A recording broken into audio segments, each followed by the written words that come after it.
There are moments that test the very soul of who we are, when we witness cruelty and must choose between silence and action. In the small frontier town of Redemption Falls, such a moment arrived on an ordinary Tuesday morning when three bandits cornered a helpless grandmother outside the general store. They mocked her, they threatened her, and every person on that street turned away in fear. These outlaws had terrorized the territory for months, and no one dared stand against them. But from the distant mountain trails came a lone figure, a man who still believed some things were worth fighting for. What this mountain man did next would become a story told for generations. Could one man's courage truly make a difference? Before we continue, tell us where you're watching from and subscribe. Tomorrow's story is one you won't want to miss. The town of Redemption Falls sat in a narrow valley where the canyon walls rose like ancient sentinels, their red-brown faces scarred by wind and time. Once, this had been a place of promise. Gold strikes in the surrounding hills had drawn families west, men with dreams and women with hope.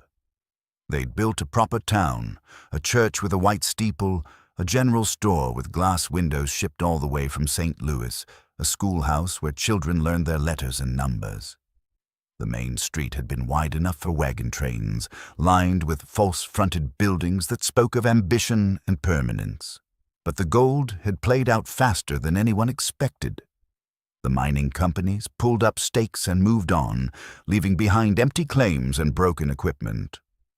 Most of the families followed. The ones who stayed, ranchers mostly, and those too poor or too stubborn to start over somewhere else, watched their town shrink year by year. The bank closed.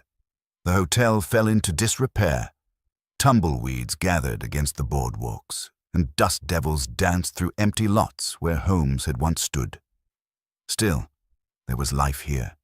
Enough ranches in the surrounding territory to keep the general store in business. Enough people to fill the church on Sundays, though the congregation had dwindled to barely 30 souls.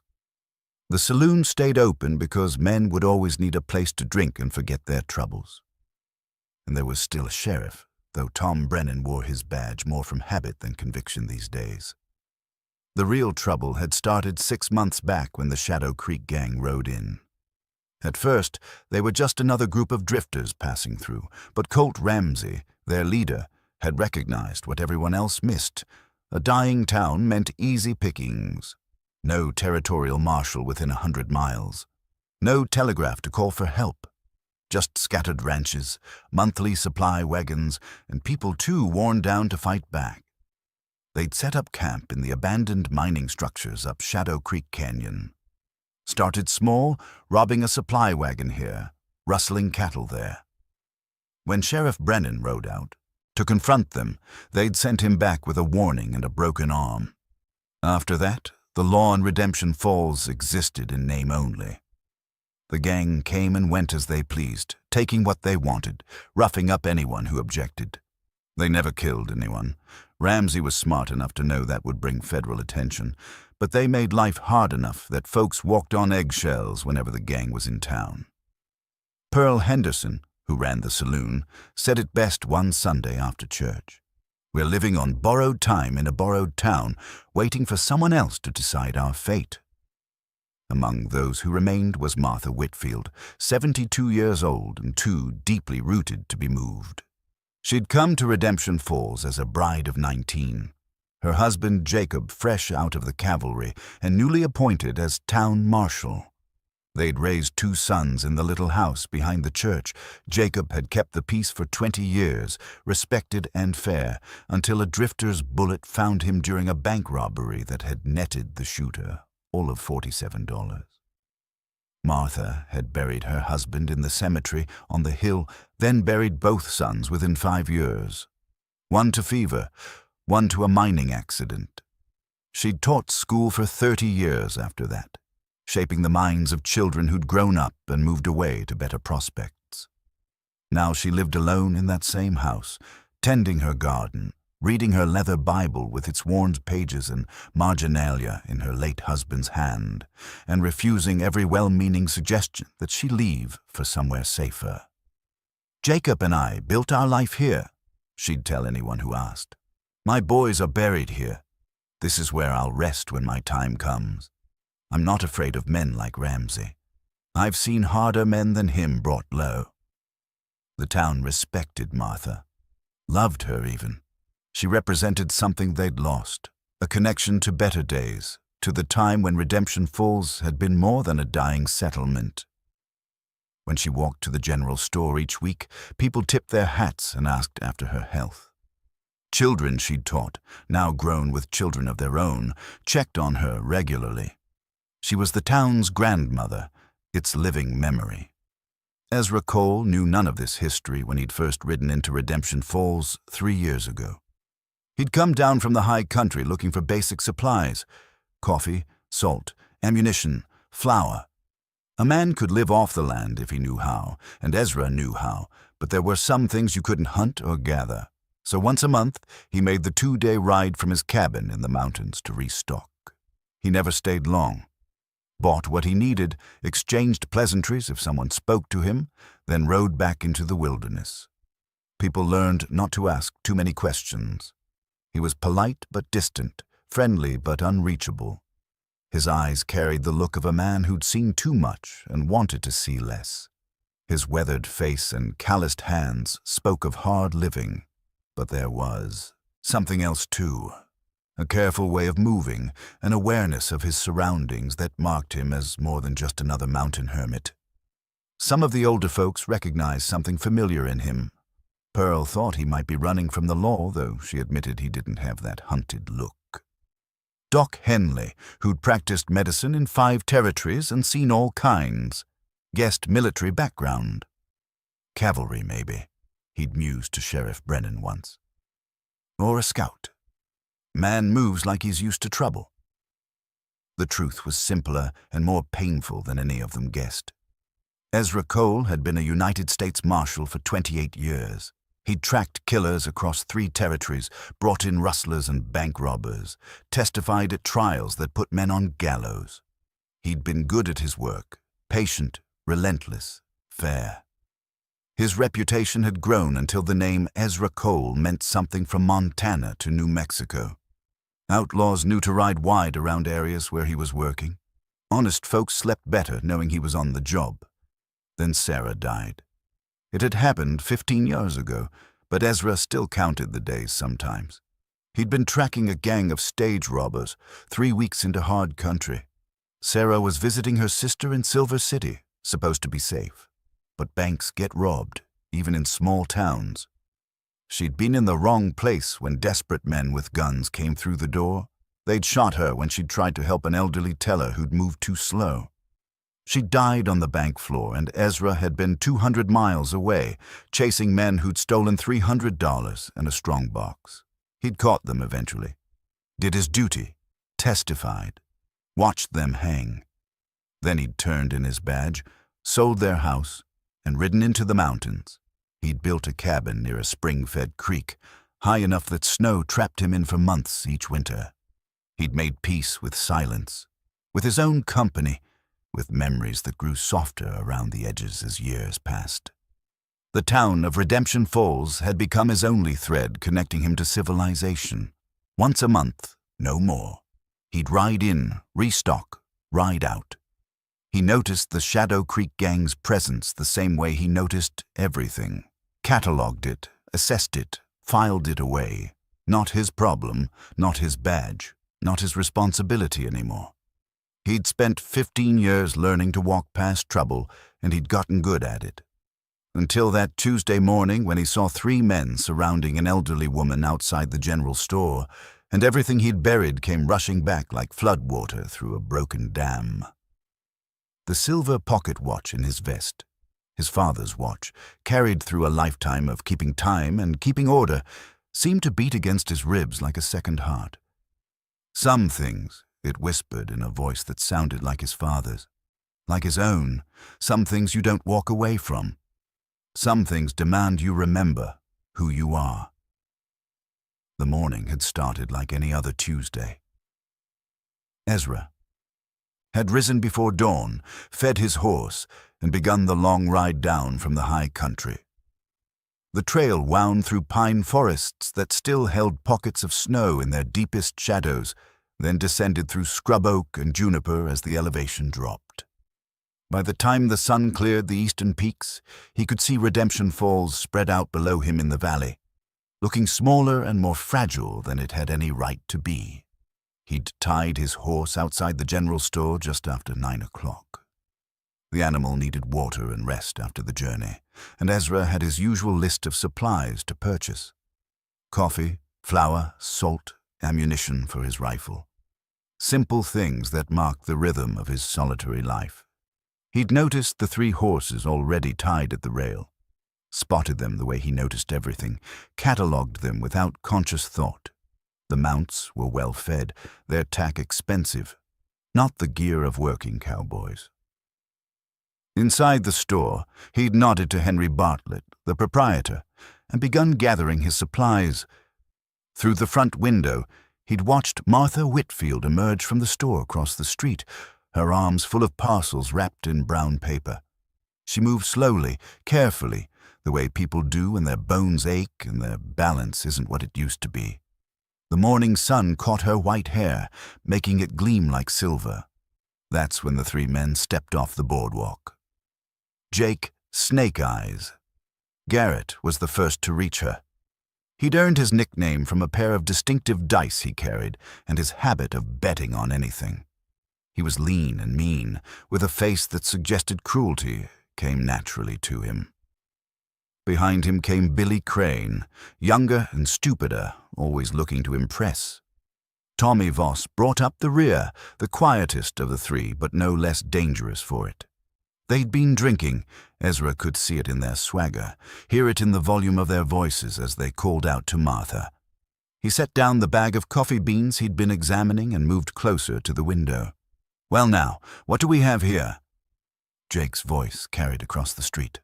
"Old woman shouldn't be carrying such heavy loads. Might hurt yourself." Martha tried to step around them. "Good morning, gentlemen. Please excuse me." Billy moved to block her path. "Didn't say you could leave, did we? Where's your manners?" The street wasn't empty. A dozen people were within sight. Shopkeepers sweeping boardwalks, a woman hanging laundry, 2 men loading a wagon. Every one of them saw what was happening. Every one of them looked away. Ezra's hand had found the watch in his vest pocket without him realizing it. His thumb traced the engraved surface, feeling the familiar pattern of wear. Through the window, he watched Tommy knock the parcels from Martha's arms. They hit the dirt, scattering. A jar of preserves shattered, spreading dark red across the dust like blood. "Oh my," Tommy said with mock concern. "Look what you went and did. Clumsy old bird." Martha bent to gather her belongings, and that's when Jake spotted what she'd been clutching against her chest, the worn leather Bible. He snatched it from her hands before she could react. "What's this now? You think praying's gonna help you?"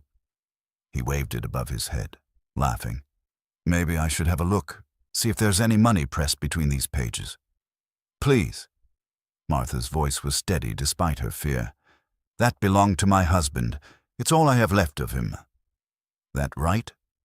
Jake thumbed through the pages, tearing some deliberately. "Looks like just an old book to me.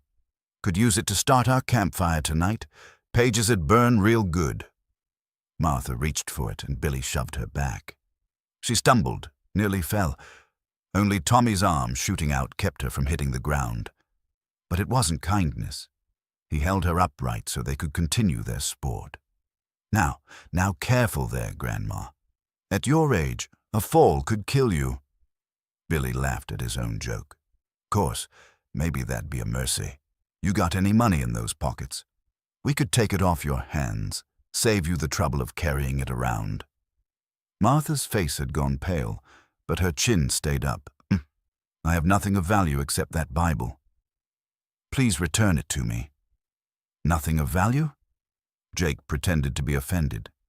"You saying God's word ain't valuable?" That's blasphemy, that is. Maybe we should teach you some respect.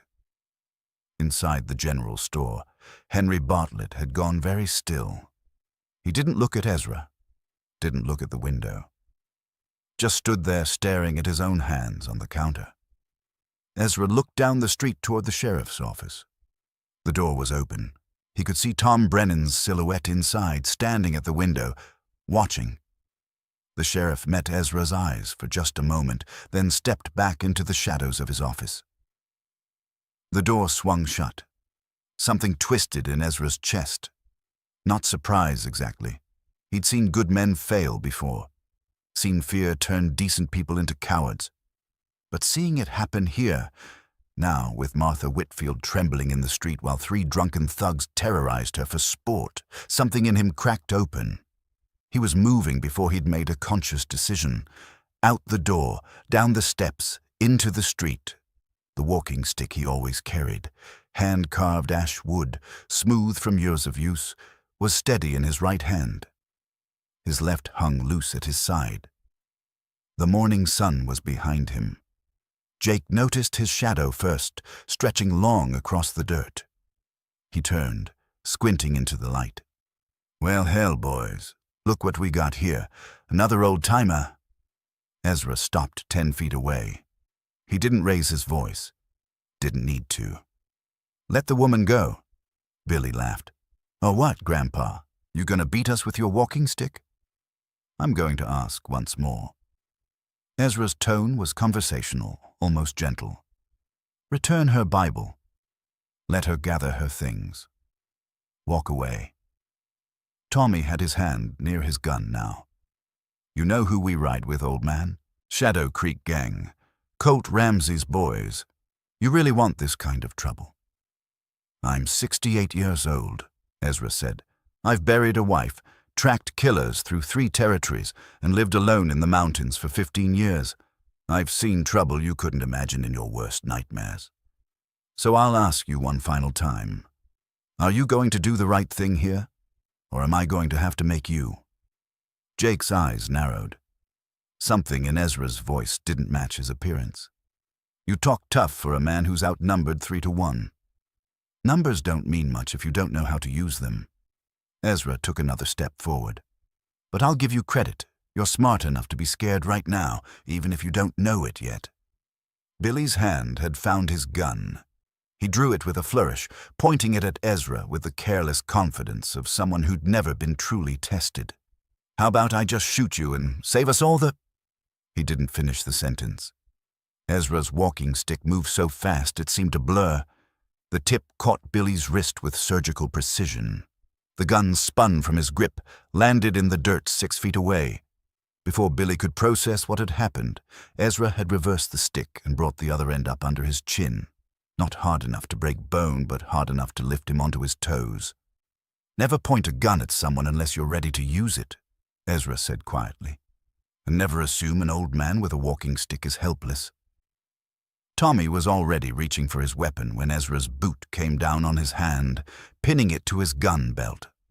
The walking stick stayed under Billy's chin, but now there was something different about the way Ezra held it. A slight twist, and 4 inches of steel blade emerged from the top of the carved wood. The point rested against Jake's throat, right above his Adam's apple. "Drop the Bible," Ezra said. Jake let it fall. His face had gone white. "You're dead, old man. Ramsey's going to hear about this." "I expect he will." Ezra increased the pressure slightly. A bead of blood appeared where the blade touched skin. "But right now, I want you to listen carefully. You're going to help this woman gather her things. You're going to apologize, and then you're going to mount your horses and ride out of town. If I ever see you back here, if I ever hear of you troubling anyone in this territory again, I won't be so polite next time." "You can't. I can." The blade pressed a fraction deeper. "And I will. Now move." 5 minutes later, Martha's parcels were gathered. Her Bible was back in her hands, and 3 very sober outlaws were riding east at a gallop. The street was still silent, but now people were staring openly. At Ezra, at Martha. at the small spot of blood in the dust where Jake had stood. Ezra wiped his blade on his trouser leg and sheathed it back into the walking stick. He picked up Billy's fallen revolver, checked the cylinder, and tucked it into his belt. Then he turned to Martha. "Are you hurt, ma'am?"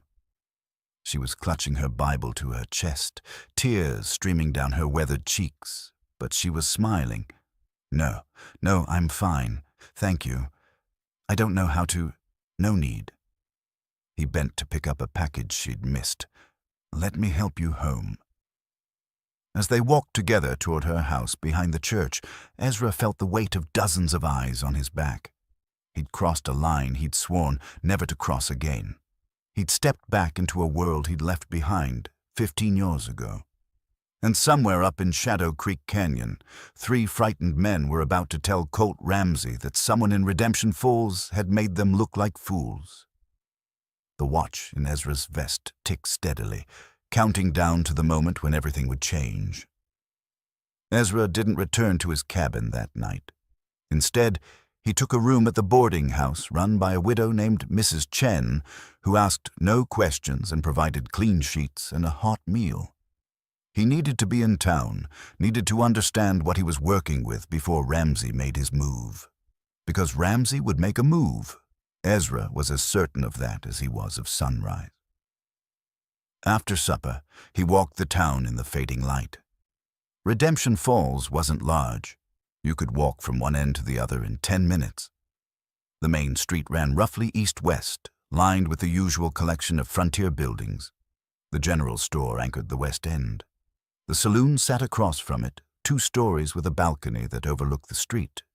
The church occupied a small rise to the north, its white steeple visible from most of the town. The sheriff's office, the livery, a few other shops, and perhaps 30 houses scattered in the spaces between.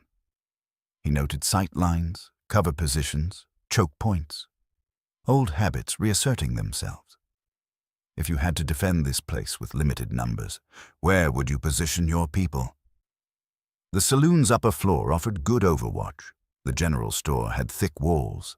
The church commanded the high ground. The livery could be a fallback position, but all of that assumed you had people willing to fight.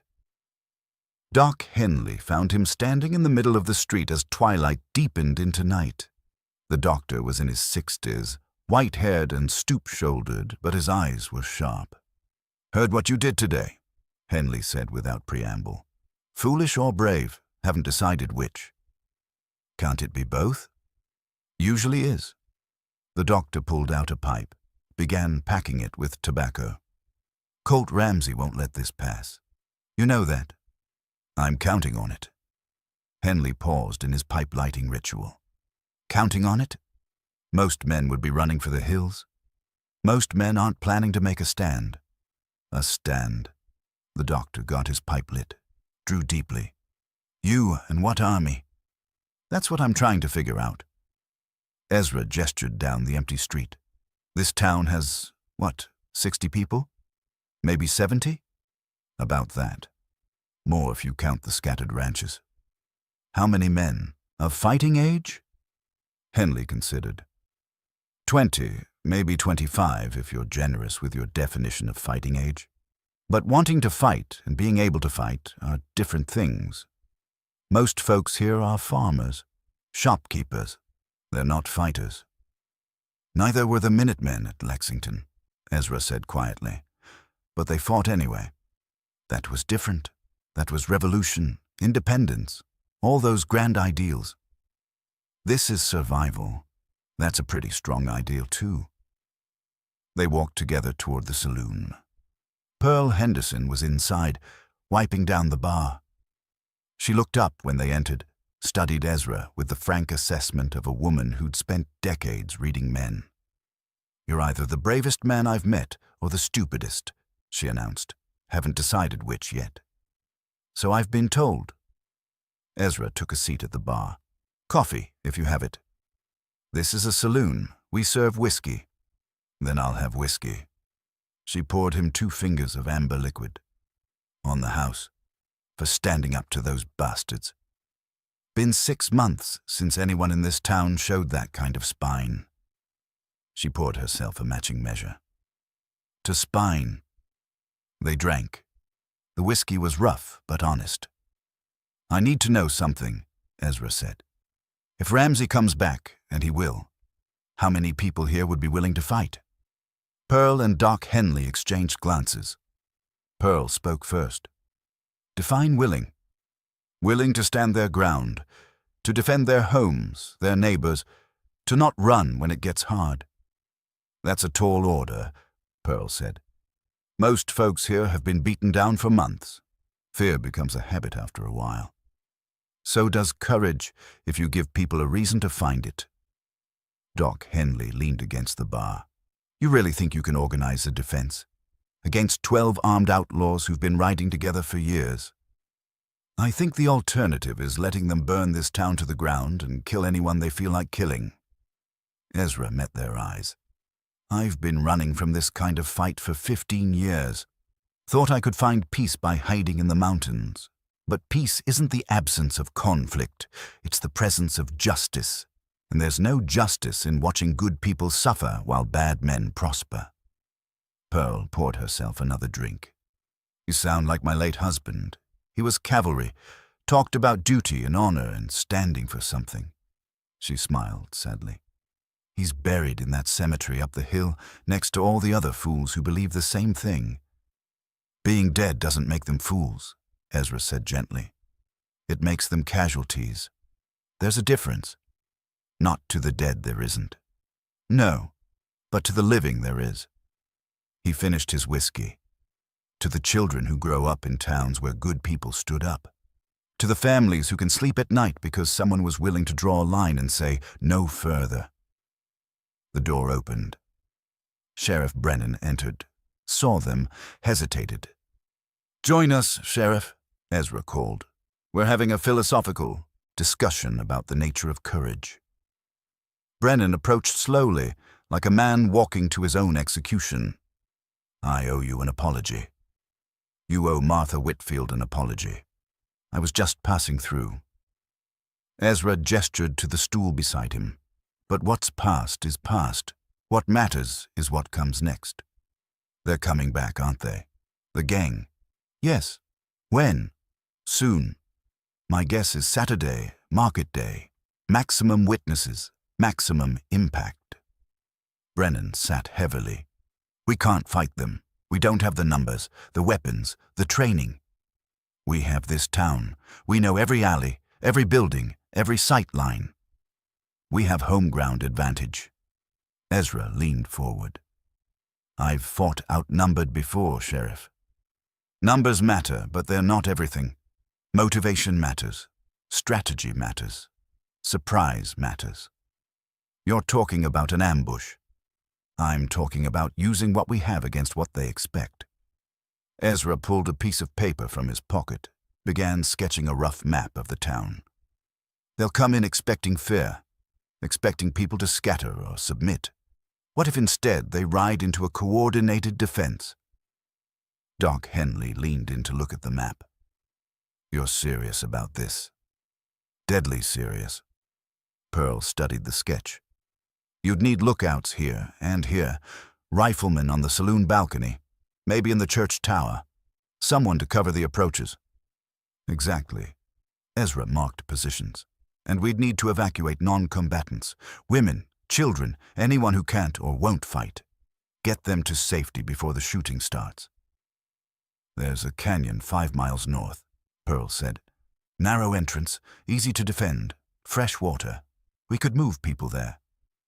Sheriff Brennan was staring at the map like it was a snake. You're planning a war. I'm planning a defense. There's a difference. Ezra met his eyes. Question is, are you in? The silence stretched. Outside, the wind had picked up, rattling the saloon's windows. Somewhere a dog barked. Normal night sounds in a town that was about to become very abnormal. Brennan's hand moved to his badge, touched it like a talisman. When he spoke, his voice was barely above a whisper. My daughter's in Denver, at a boarding school. If I die, She's got an aunt who'll take her in. She'll be okay. Sheriff, I'm in. He looked up, and there was something new in his eyes. Fear, yes, but also determination. I've been wearing this badge like it's decoration. Time I remembered what it means. Ezra extended his hand. Brennan shook it. Pearl poured them all another drink. Well then, she said, if we're going to war, we better start planning. Saturday's only 3 days away. They worked late into the night, 3 unlikely conspirators mapping out a defense that would either save Redemption Falls or turn it into a graveyard.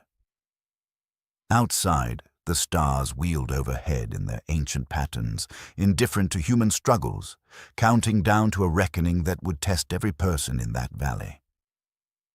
In his pocket, Ezra's father's watch kept perfect time.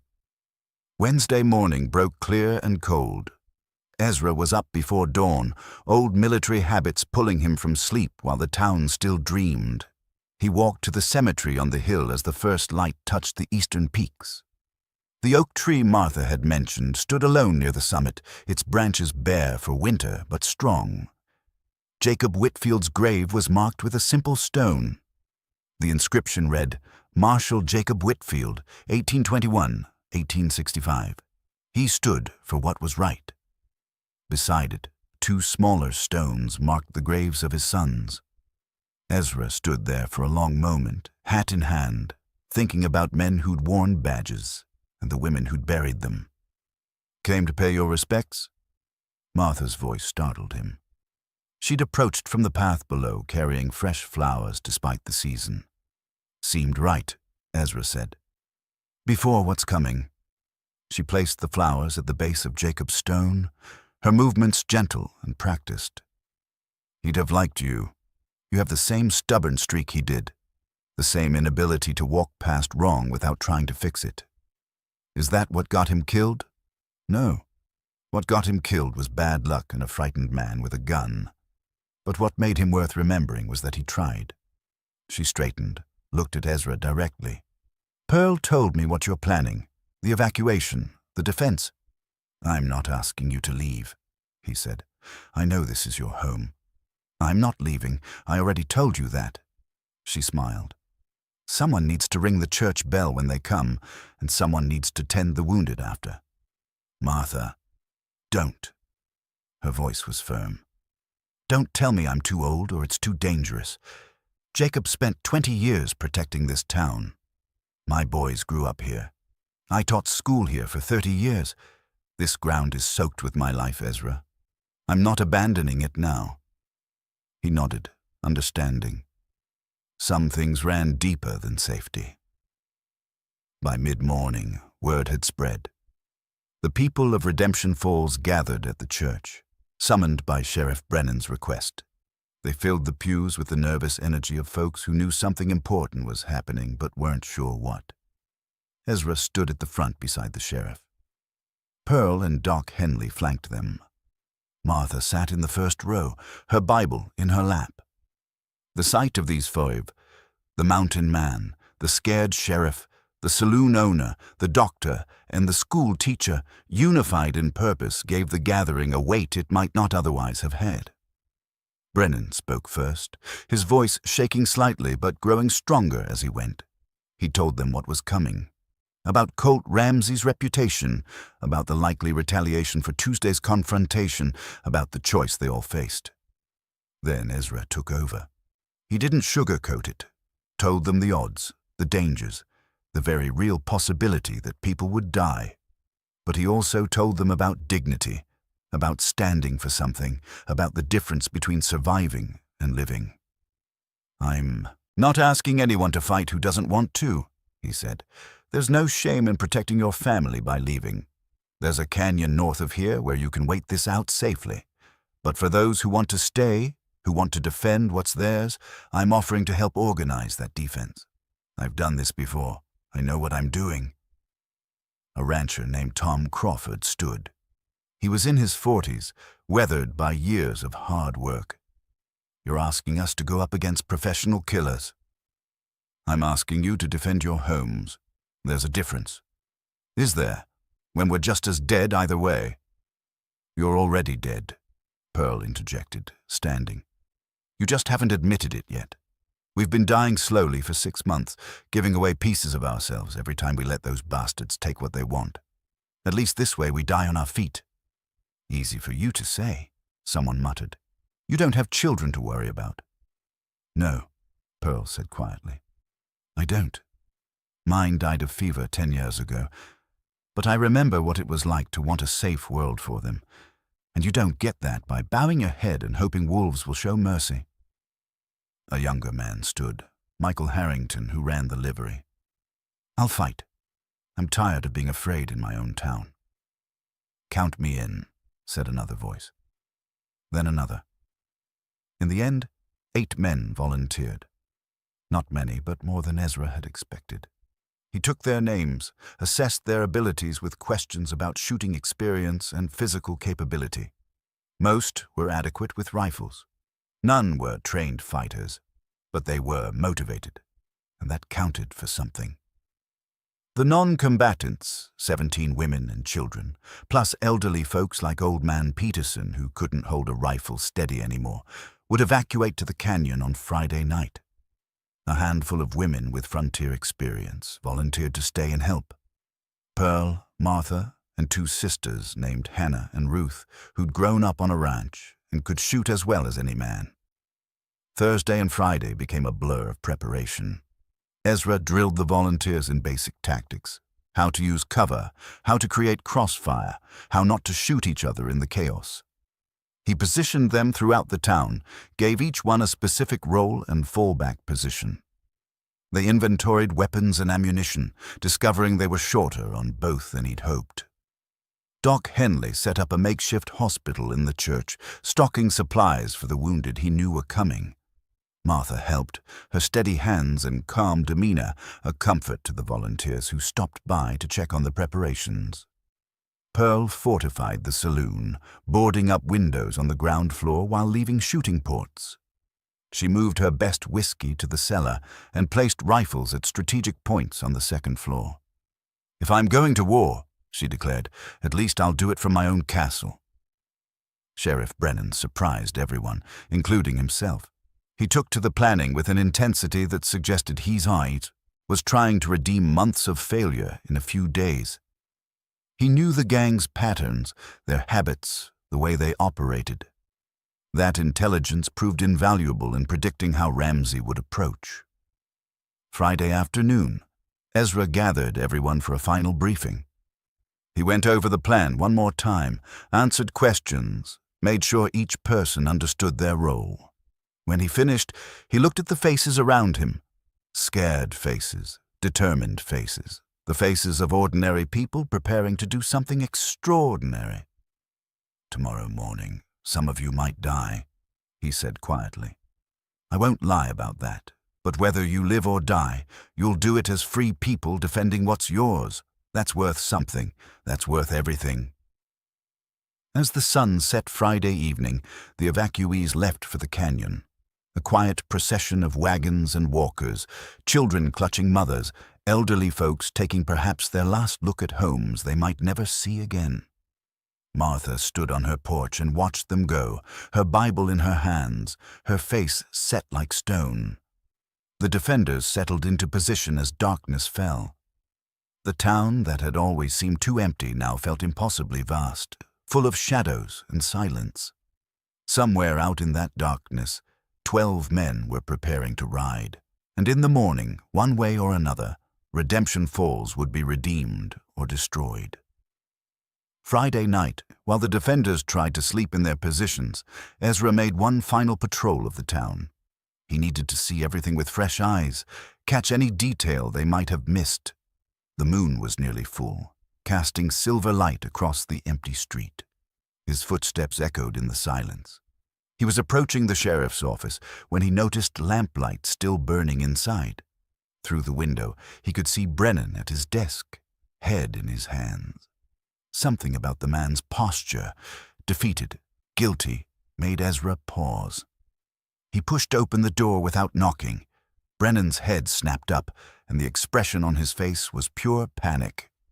He tried to cover something on his desk, but it was too late. Ezra had seen it, papers, some kind of ledger or journal spread out under the lamplight. Working late. Ezra kept his voice neutral, but his hand had found the walking stick at his side. Couldn't sleep. Brennan's attempt at casual failed completely. Thought I'd go through some old records. Old records.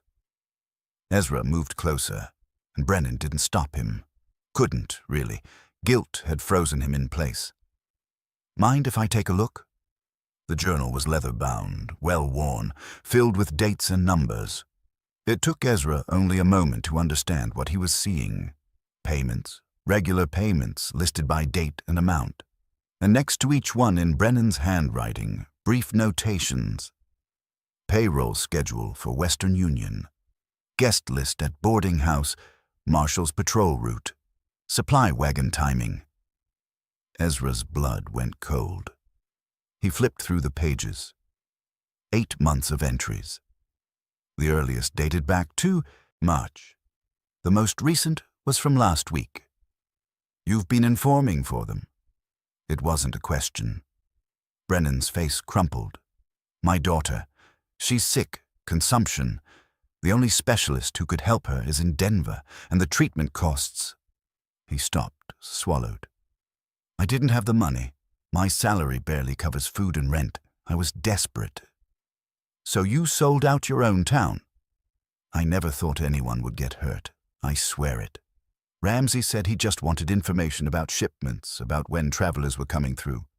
He said nobody would be harmed if I cooperated. And you believed him? Ezra's voice was sharp as a knife. You believed a man like Colt Ramsey would keep his word. I didn't have a choice. Brennan stood, his hands shaking. You don't understand what it's like to watch your child dying and know you can't save her. To have someone offer you the one thing that might help and know you have to take it even if it means betraying everyone who trusts you. Ezra cut him off. Everyone in this town has been living in fear because of you. Every robbery, every terrorized family, every time the Shadow Creek gang seemed to know exactly where to strike. That was you. I know. Tears were streaming down Brennan's face now. God help me. I know what I've done. I've tried to stop. Last month I told Ramsey I was out, that I couldn't do it anymore. He said if I stopped cooperating, he'd kill Sarah. Sent me a letter describing her room at the boarding school, what dress she wore to church, who her friends were. He could reach her any time he wanted. Ezra wanted to hit him, wanted to drag him into the street and let the town decide his fate, but they didn't have time for that. Saturday was hours away. Does Ramsey know about our plans? No, I haven't told him anything since Tuesday. I swear it. But he'll expect you to have information. He'll expect you to have warned him if we're preparing a defense. Brennan nodded miserably. He sent word Thursday. Wants to know if the town's ready to fight or if people are running scared. I haven't responded. Ezra's mind was racing. This changed everything. Or did it? He looked at the journal again, at 8 months of betrayal documented in careful handwriting. Then he looked at Brennan, broken, ashamed, a man who'd sold his soul for his daughter and found the price was higher than he could bear. Can you still contact them? Brennan looked up, confused. What? The gang. Can you still send them messages? There's a dead drop. A hollow tree south of town. I leave notes there. They pick them up. Ezra was quiet for a moment, thinking through possibilities. Then he made a decision that felt both ruthless and necessary. You're going to send them one more message. I don't understand. You're going to tell Ramsey that the town panicked, that most people have fled, including me, that there's no organized defense, just a handful of scared folks barricaded in their homes. Ezra leaned forward. You're going to tell him exactly what he wants to hear. Understanding dawned on Brennan's face. You want him to come in confident, expecting easy pickings. I want him to underestimate us. If he thinks we're scattered and afraid, he won't take precautions. He'll ride in like he owns the place. spread his men out, make himself vulnerable. Ezra's eyes were hard. We'll get one chance at this, Sheriff. One moment of surprise. After that, it's a straight fight and the odds aren't in our favor. But if we can catch them off guard, it might work. Brennan wiped his face. But if Ramsey finds out I lied to him, if he survives this, your cooperation won't matter anymore. He'll know you chose sides and it wasn't his. Ezra picked up the journal. But if we win, if we actually manage to beat them, then what you've done here, the information you've provided, that might have made the difference. You're giving me a chance to redeem myself. I am giving you a chance to choose which side you're on when it matters most. Ezra tucked the journal into his coat. Everything before this moment was weakness and fear.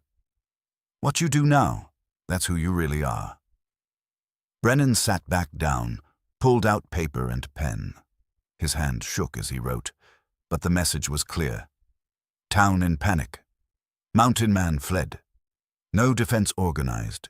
Easy pickings tomorrow. Come early for best selection. He signed it with the code letter he always used, a simple B that Ramsey would recognize as authentic. There's a lamp at my house, Brennan said quietly. If I put it in the window facing south, that's the signal that there's a message in the drop. Ramsey has someone watching. Then light the lamp. Make sure they find this before dawn. Brennan nodded, took the message. At the door, he turned back. Ezra, thank you. Don't thank me yet. Tomorrow you fight. You don't run, you don't hide, and you don't hold back. You stand with us and you earn back every ounce of trust you threw away. Ezra's voice softened slightly. And when this is over, if we're both still alive, you go to Denver. You see your daughter. You tell her that her father did something brave when it mattered. After Brennan left, Ezra sat alone in the office, the journal heavy in his hands. He thought about trust and betrayal, about how good men could make terrible choices, about the weight of responsibility and the cost of redemption. He thought about Sarah, about the bank robbery that had taken her, about the guilt he'd carried for 15 years because he hadn't been there. Maybe that's why he couldn't bring himself to hate Brennan completely. They'd both failed to protect the people they loved. They'd both been living with that failure ever since. The difference was, tomorrow Brennan would get a chance to make it right. Ezra stood, walked to the window. Across the street he saw Brennan emerge from his house and placed the lamp in, the south-facing window. A moment later he extinguished it briefly, then relit it, the signal. Somewhere out in the darkness, someone was watching. By dawn, Ramsey would have the message. He'd believe his spy had come through one final time. He'd ride into Redemption Falls expecting scattered resistance and easy victory. What he'd find instead would be something very different. Ezra pulled out his father's watch, checked the time. 3 hours until dawn. He wound the watch carefully, listening to the familiar tick that had marked his entire life. The sound was steady, reliable, indifferent to fear or hope or the approaching violence. Time didn't care about the plans of men. It just kept moving forward, second by second, carrying everyone toward whatever fate had in store. He returned the watch to his vest pocket, picked up his rifle, and went to take his position. In a few hours, the sun would rise on Redemption Falls, and when it did, 12 men would ride into town expecting to find victims. Instead, they'd find a reckoning. The leather journal sat on Brennan's desk, a testament to weakness and betrayal, but tomorrow it might also become evidence of something else. Proof that when pushed to choose, even broken men could find the courage to stand on the right side of history. Ezra hoped so, because they were going to need every ounce of courage they could muster. Dawn came slowly to Redemption Falls, the sky lightening from black to gray to pale blue. Ezra watched it from his position on the second floor of the general store, his cavalry rifle resting across his lap. He'd been awake all night, but he didn't feel tired. The approaching confrontation had sharpened his senses the way it always had before battle. Everything seemed clearer, more vivid, as if the world had come into focus Below him, the street was empty. To anyone riding in, the town would look abandoned. But Ezra knew better. Behind every strategic window, in every carefully chosen position, his small force waited. 8 men, 4 women, and 1 former traitor who was about to learn whether redemption was earned or granted. The plan was simple. Let the gang ride in, let them commit to the main street, then spring the trap. Crossfire from elevated positions, no escape routes, quick, brutal, decisive. The key was timing. Too early and they'd scatter. Too late and the gang would reach cover. Everything depended on reading the moment correctly. Pearl was positioned in her saloon, upper floor, with Hannah beside her. Both women had proven themselves capable shots during practice. Doc Henley was in the church with Martha, ready to treat wounded but also armed with a shotgun he'd promised to use if necessary. The church tower held Ruth, the steadiest shot among them all, with a rifle that could reach any point in the street. The 8 men were distributed, 3 in the general store with Ezra, 2 in buildings across the street, 1 in the livery, 2 at the far end of town to prevent escape. Sheriff Brennan had the most exposed position, standing visible in the middle of the street, the bait that would draw them in. It was Brennan's idea, his insistence. "Let me do this," he had said. "Let me be useful for once." Ezra had agreed, but not without misgivings. If Ramsey suspected betrayal, Brennan would be the first to die. But the sheriff seemed almost at peace with that possibility. He'd sent a letter to Denver the night before, using the last westbound stage. In it, he'd told his daughter the truth. All of it. The sickness, the desperation, the betrayal, and finally the attempt to make it right. He'd told her he loved her, and that if she never heard from him again, she should know her father had died trying to be the man he should have been all along. Now he stood in the pre-dawn gloom, badge pinned to his chest, a rifle held loosely in his hands, waiting for the moment that would define or end his life. Michael Harrington, positioned near Ezra, whispered, "You think they'll come?" "They'll come." Ezra had seen the smoke signals at first light, lookouts reporting movement from Shadow Creek Canyon. Question is when. The answer came with the sunrise. Ruth's voice carried down from the church tower, clear and calm. Riders approaching from the east. Count is 12. Coming slow. 12. The entire gang. Ramsey was bringing everyone, confident in the message Brennan had delivered. Confident in his spy's reliability. That confidence would be his downfall. Ezra moved to the window, careful to stay in shadow. He could see them now, a line of riders silhouetted against the rising sun. They weren't hurrying. Why would they? They expected an empty town, scattered resistance at best. This was a victory lap, a chance to prove that challenging the Shadow Creek gang brought only destruction. Colt Ramsey rode at the center, easy to identify by his bearing. Beside him was Pike Dawson, nearly as dangerous. The others flanked them, Jake, Billy, and Tommy among them, along with men whose names Ezra didn't know but whose intent was clear enough. They entered the town at a walk, spreading out as they came, looking into windows, checking doorways, weapons drawn but held casually, the confidence of predators who'd never met real prey. Brennan stood his ground in the center of the street. Ezra had to admire that. The man looked terrified, which was perfect. If he'd looked brave, Ramsey might have been suspicious. "Well now," Ramsey's voice carried in the morning silence. "Look who stayed behind, our brave sheriff." Brennan's rifle trembled visibly. "Town's evacuated, Ramsey. Ain't nothing here for you. Just move on." "Nothing here." Ramsey laughed, and his men joined in. "I see a town full of buildings we haven't burned yet, supplies we haven't taken, and one cowardly lawman who needs to learn his place." He looked around theatrically. "Where's your mountain man friend? The one with the fancy walking stick?" "Gone. Rode out 2 days ago when he heard you were coming." "Smart man." Ramsey dismounted, and that was the signal. His men swung down from their horses, began spreading out toward the various buildings. They moved like men who'd done this before, coordinating without needing to speak. Professional in their violence. Ezra held up his hand, signaling the others to wait. Not yet.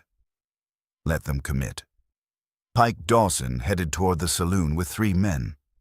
Jake and 2 others approached the general store. Billy moved toward the church with a torch already in hand. They'd brought fire, planning to burn what they couldn't steal. The remaining gang members positioned themselves to cover the street. Ramsey walked toward Brennan with the casual swagger of a man who'd never lost a confrontation. "You know what I think, Sheriff. I think you've outlived your usefulness.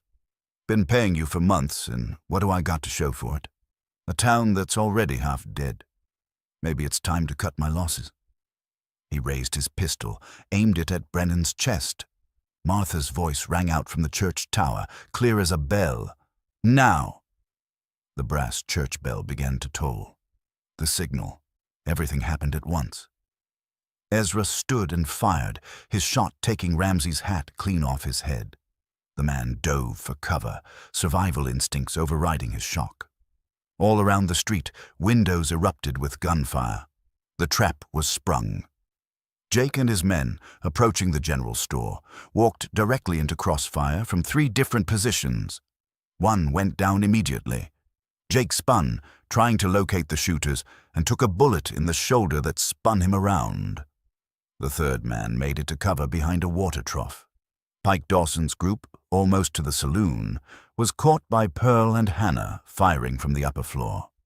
Pike himself was fast enough to reach cover, but 2 of his men weren't so lucky. They fell in the dust, one moving, one still. Billy, torch in hand, never made it to the church. Ruth's rifle cracked from the tower, and the torch fell from his hands as he grabbed his leg, screaming. Tommy tried to drag him to cover, but Sheriff Brennan, standing in the middle of the street, the most exposed person in the entire town, raised his rifle and fired. The shot was clean, practiced. Tommy fell.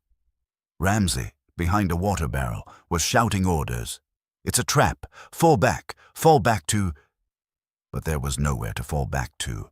The 2 men Ezra had positioned at the far end of town opened fire, cutting off the retreat. The gang members, still on horseback, tried to ride clear, but Ruth picked off one and Ezra dropped another. Their horses bolted, leaving them stranded in the kill zone. The entire ambush had taken perhaps 30 seconds. Half of Ramsey's gang was down, dead or wounded.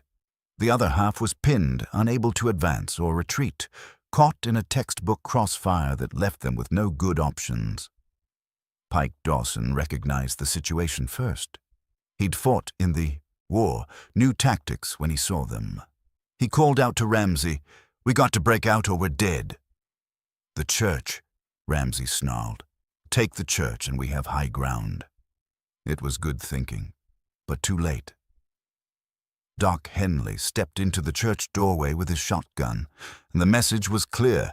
Anyone coming up that hill would pay a price.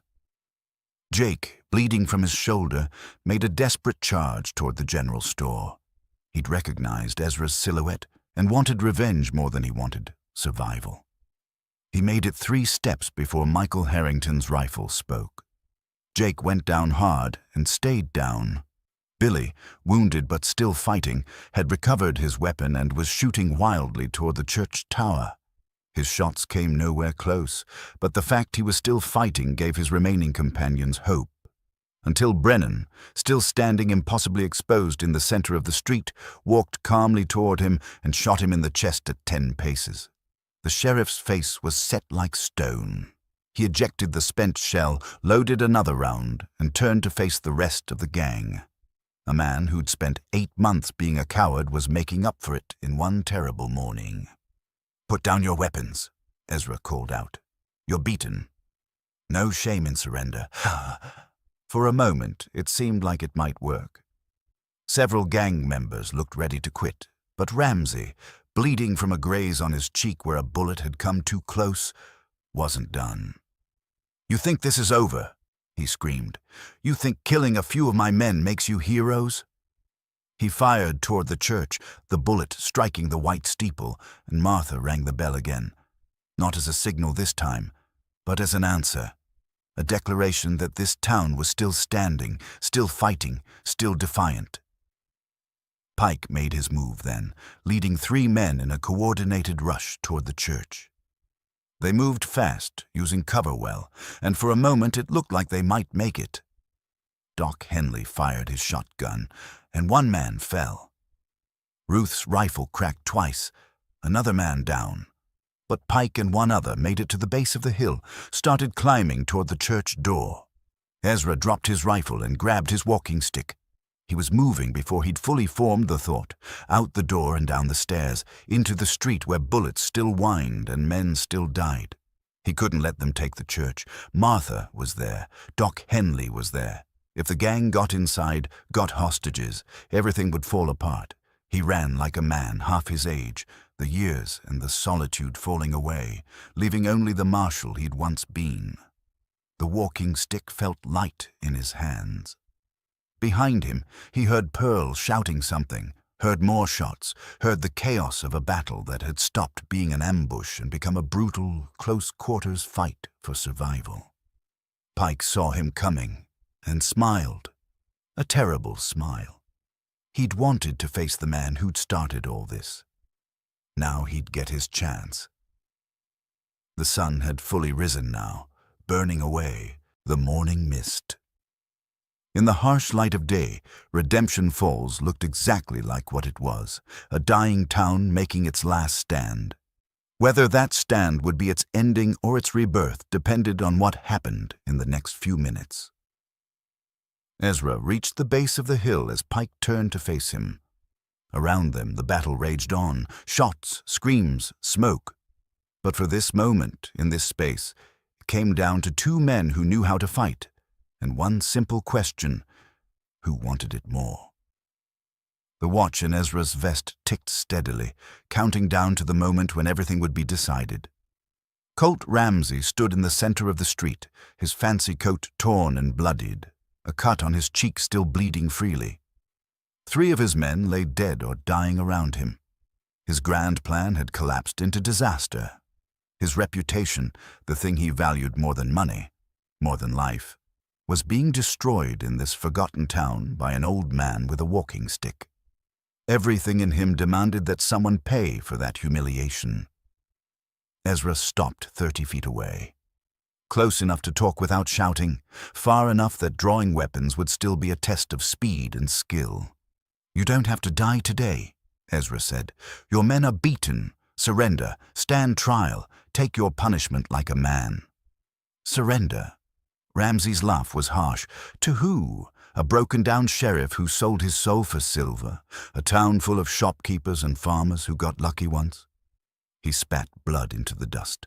"I've spent 10 years building a name in this territory. I'm not letting it end like this." "Your name is already dead. Whether you join it is up to you." Ramsey's hand hovered near his gun. "I'm faster than you, old man. I've been practicing since I was 12. Killed my first man in a draw when I was 15. I've beaten soldiers, outlaws, and hired guns who thought they were quick." His eyes were cold, certain. "You might have gotten lucky with my boys, but luck runs out. This isn't about luck. It's about choosing what kind of man you want to be in your last moments." Ezra's voice stayed calm, conversational. "You can die proud and stupid, or live humble and maybe learn something." "Learn what?" "That being weak gets you respect. That rolling over for every tin star who shows up is the right way to live." Ramsey shook his head. "I'd rather die on my feet than live on my knees." "Those aren't the only choices. They're the only ones that matter." Around them, the town had gone silent. The shooting had stopped. Everyone who could stand was watching, defenders and gang members alike. This moment had become something more than a battle. It had become a judgment, a weighing of philosophies about how men should live and what they should value. Sheriff Brennan, bleeding from his leg wound but refusing to sit, called out, "Ramsey, it's over. Your men are surrendering. Don't throw your life away." "My life?" Ramsey turned slightly toward Brennan, and his contempt was visible. What would you know about life? You've been dead inside since I bought you. At least I lived by my own rules. You lived by hurting people. Martha's voice came from the church steps. There's no honor in that, no matter what you tell yourself. Ramsay looked up at her, this small, elderly woman who'd stood in her doorway while bullets flew, who'd rung her church bell like a battle cry, who'd refused to be moved by fear or threats. For just a moment, something flickered across his face. Not quite shame, but perhaps a distant cousin of it. Then it was gone, replaced by the cold certainty of a man who'd decided how his story would end. "I'm done talking," he said, turning back to Ezra. "Draw when you're ready." Ezra's hand didn't move toward his gun. "I'm not going to draw on you, Ramsay." "What?" "I'm not going to kill you unless you force me to. That's the difference between us. You see killing as proving something. I see it as failing to find another way." Ramsay's face flushed with rage. "You think you're better than me? More righteous? You've killed plenty. I can see it in your eyes. Don't pretend you're any different." "I am different. I kill when I have to. You kill when you want to. That gap is the difference between law and chaos, between civilization and barbarism." High-minded words from a man with blood on his hands? Maybe, but I can live with the blood on my hands because I know I tried everything else first. Ezra took a step forward. "Last chance, Ramsay. Put down the gun. Face trial. Let this end without more dying." For a heartbeat, it seemed like Ramsay might actually consider it. His hand trembled slightly. His eyes searched Ezra's face as if looking for something. Permission, maybe, or understanding, or just a reason to choose life over death. Then the moment passed. "To hell with you," Ramsay snarled, and his hand dropped to his gun. He was fast. Everything he'd claimed about himself was true. The gun cleared leather in a motion so quick it seemed like one fluid movement. His aim was perfect, his finger already squeezing the trigger as the barrel came up toward Ezra's chest. But Ezra had seen the decision in Ramsay's eyes a half-second before the man moved. Had seen the moment when pride overcame survival, when ego trumped sense. That half-second of warning was enough. Ezra's draw was slower, 68-year-old reflexes fighting against younger muscle. But he didn't need to be faster. He just needed to be fast enough and more accurate. His shot came a fraction behind Ramsay's, but his aim was true. Both guns fired. The sound echoed off the canyon walls, rolled down the valley, and faded into silence. Ramsay's bullet had missed, rushed by overconfidence, thrown off by Ezra's subtle movement to the side. It passed through empty air where Ezra's chest had been a moment before. Ezra's bullet found its mark. Ramsay looked down at the spreading red stain on his chest with an expression of profound surprise. He'd been so certain of his own speed, his own superiority, that the reality of being outdrawn hadn't seemed possible until it happened. He took one step forward, then another, as if his body hadn't realized it was already dead. His gun slipped from his fingers. He opened his mouth to speak, but only blood came out. Then Colt Ramsay, who'd terrorized a territory for years and built his entire identity on being faster and meaner than everyone else, fell face first into the dust of Redemption Falls and moved no more. Silence held for a long moment. Then the last three standing members of the Shadow Creek gang dropped their weapons and raised their hands. The battle was over. The aftermath of violence is always quieter than the violence itself. As the gun smoke cleared and the ringing in everyone's ears faded, the true cost of the morning revealed itself in the harsh sunlight. Doc Henley, his shoulder bandaged by Martha's capable hands, moved through the street cataloging injuries. Michael Harrington had taken a bullet through his left arm, painful but not fatal. Tom Crawford had been grazed across his ribs. One of the defenders, a quiet rancher named Samuel Wade, had been killed by a lucky shot through the general store window. He'd been 63, a widower with grown children in California who would need to be notified. Sheriff Brennan's leg wound was serious but manageable. The bullet had passed through muscle without hitting bone. He'd walk with a limp for a while, but he'd walk. He sat on the church steps while Doc cleaned and dressed the wound, his face set in an expression that mixed pain, relief, and something that might have been peace. The surviving gang members, Pike Dawson with his broken arm, and 3 others too injured or frightened to fight anymore, were secured in the sheriff's office under guard. They'd face territorial justice once the marshal could be summoned. Their days of terrorizing anyone were over. Pearl's saloon had taken significant damage. Windows shot out, furniture splintered, bottles broken. She surveyed the wreckage with her hands on her hips and announced that she'd seen worse after Saturday nights, when miners got paid. At least this time it was for a good cause, she said, already making mental plans for repairs. By afternoon, the evacuees began returning from the canyon. They came slowly, uncertain, hardly daring to believe the town still stood. When they saw the survivors, saw the captured outlaws, saw that impossible victory had been snatched from the jaws of certain defeat, they wept openly. Martha stood on the church steps, her Bible held close, as families reunited and friends embraced. She'd lived through her husband's death, her son's deaths, decades of slow decline and disappointment. But today, she'd seen her town fight back and win. She'd seen ordinary people become extraordinary through courage and collective will. "We did it," Pearl said, joining her on the steps. "I still can't quite believe it." "Faith and action," Martha replied. "They've always been the combination that moves mountains." Ezra spent the day helping with repairs and recovery. He was exhausted to his bones, his hands shaking slightly from adrenaline crash, but there was work to be done. Samuel Wade needed to be prepared for burial. Wounded needed ongoing care. The physical damage to buildings needed to be assessed and documented. But more than that, people needed to see him, needed to thank him, needed to tell him their stories about the battle, about what they'd felt, about the moment they realized they might actually survive. He listened to each one patiently, never hurrying them, understanding that this was part of the healing too. As evening approached, he found himself back at the cemetery on the hill. Samuel Wade had been buried beside his late wife under the shade of a cottonwood tree. The service had been simple, but heartfelt. Now, as sunset painted the sky in shades of orange and gold, Ezra stood alone among the graves. He found Jacob Whitfield's marker again and stood before it for a long moment.